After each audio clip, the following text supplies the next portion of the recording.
Why is everyone quitting YouTube?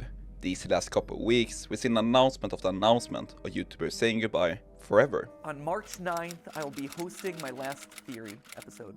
Well, there's actually a long list of reasons, and the first one we'll cover is workload. Some of these channels have been keeping up with YouTube for over 18 years at this point, and it is tiring. Upload all the time and do all these things to be a part of the creator zeitgeist or culture. Maybe that's how I'll get respect from my peers and everything like that. It just sucks. Just put me in a constant state of stress and work, and now I'm always at work. I'm so tired.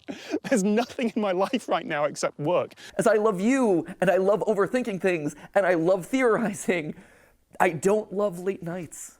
I don't love the fact that Steph and I have been work first for over a decade. The workload these people put on their shoulders is monstrous. MattBat even gave his channel away to 4 different people.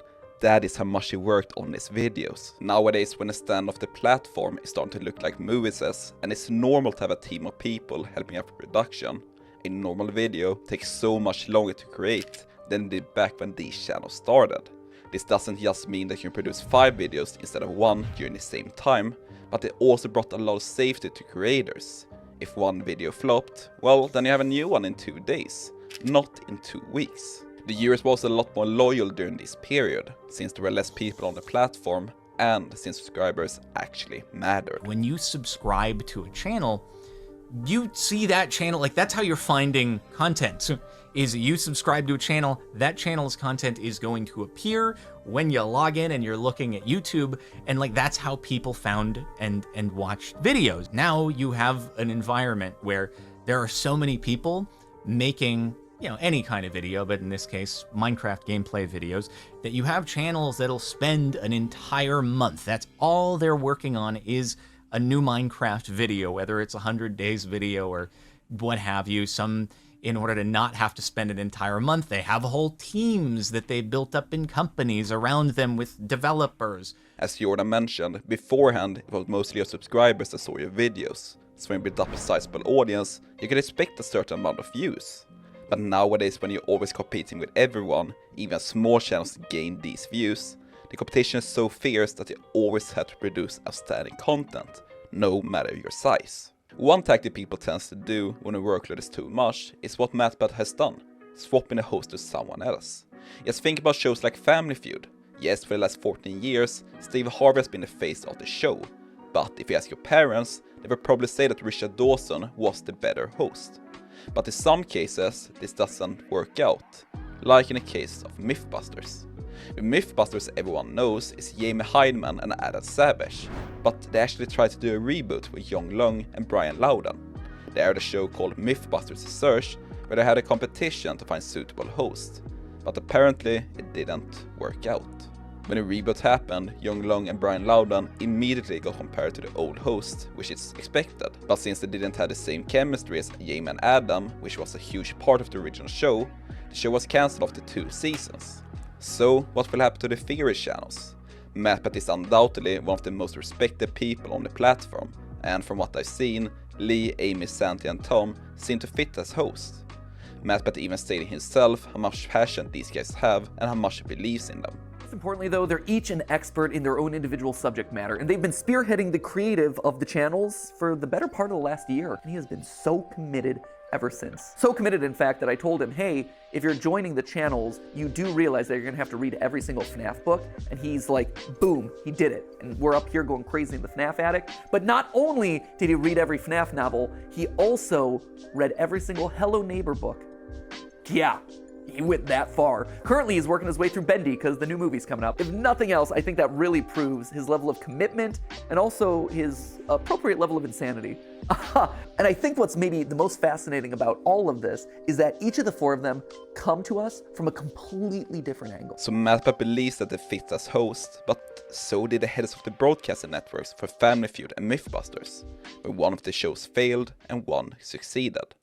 With this said, it's hard to say if these channels will continue to blossom or rot.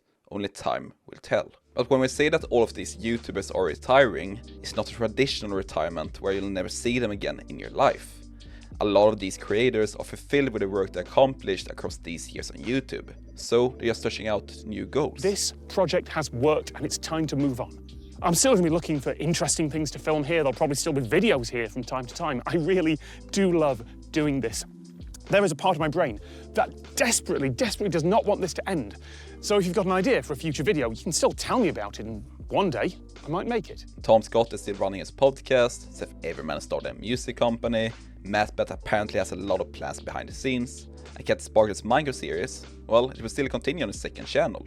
So the YouTuber might disappear, but the people are still staying and producing things that you can enjoy. But when all of these YouTubers are disappearing, so where are all of the new YouTubers?